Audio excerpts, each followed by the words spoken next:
حضرت سیدنا ابو ذر غفاری رضی اللہ تعالی عنہ روایت کرتے ہیں عن النبی صلی اللہ علیہ وسلم قال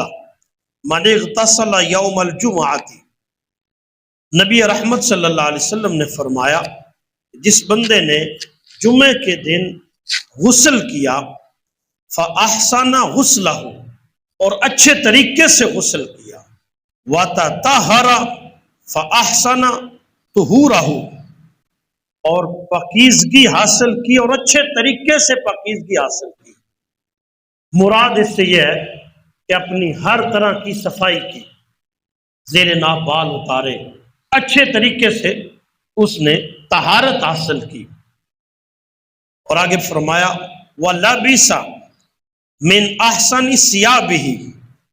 اور اپنے کپڑوں میں سے بہترین کپڑے پہنے۔ یعنی یہ بھی حکم ہے کہ جمعہ کیونکہ مومنوں کے لیے عید کا دن ہے، جس طرح عید کے حوالے سے حکم ہے کہ اپنے کپڑوں میں سے اچھے کپڑے پہنو، اسی طرح جمعے کے بارے میں بھی فرمایا کہ اپنے کپڑوں میں سے عمدہ کپڑے پہنے۔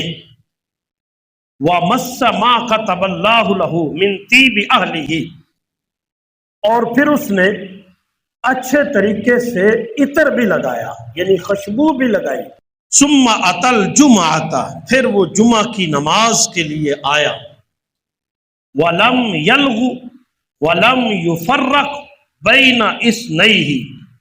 اور اس نے کوئی فضول گفتگو نہیں کی، اچھے طریقے سے مسجد میں آیا اور پھر مسجد میں بھی بیٹھ کر کے کسی فضول کام میں نہیں لگا، باتوں میں نہیں لگا، کسی دو بندوں کے درمیان بھی اس نے اپنے آپ کو داخل نہیں کیا۔ یعنی یہ بھی شرعی حکم ہے کہ جب آپ مسجد میں آئیں تو لوگوں کے درمیان میں نہ گھسے، جہاں جگہ ملے وہاں بیٹھ جانا چاہیے۔ بعض حضرات کی عادت ہوتی ہے وہ پہلی صف میں گھسنے کی کوشش کرتے ہیں اور پھر لوگوں کو سائڈ پر کر کے باقاعدہ کئی لوگوں کی دل آزاری کرتے ہیں۔ تو فرمایا وہ جمعے کی نماز کے لیے آیا اور اس نے کوئی فضول کام نہیں کیا اور نہ ہی لوگوں کے درمیان گھسا۔ غفر لہ ما بینہ وبین الجمعۃ الاخری، نبی اسلام نے فرمایا اس جمعہ اور پچھلے جمعے کے درمیان، یعنی 7 ایام کے اندر جتنے بھی گناہ تھے اللہ نے سارے معاف کر دیے۔ یعنی یہ جمعہ کی برکات ہے، جمعے کی نماز ادا کی اور پھر یہ شرائط کے ساتھ، تو فرمایا اس کے پورے ہفتے کے گناہ اللہ تعالیٰ معاف فرما دے گا۔ اور ایک حدیث میں اسی ابن ماجہ میں حضرت اوس بن اوس ثقفی رضی اللہ تعالی عنہما وہ فرماتے ہیں سمعت النبی صلی اللہ علیہ وسلم یقول،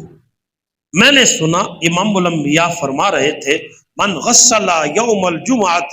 واغتسل، جس بندے نے جمعے کے دن غسل کیا اور اچھے طریقے سے غسل کیا اور پاکیزگی حاصل کی اور اچھے طریقے سے پاکیزگی حاصل کی، ومشى ولم يركب، اور وہ پیدل چل کے مسجد کی طرف گیا،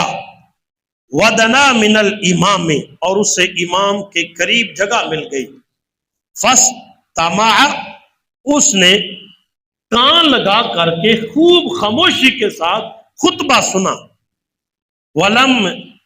یلغو، کوئی فضول حرکت نہیں کی۔ نبی رحمت صلی اللہ علیہ وسلم نے فرمایا کان لہ بکل خطبۃ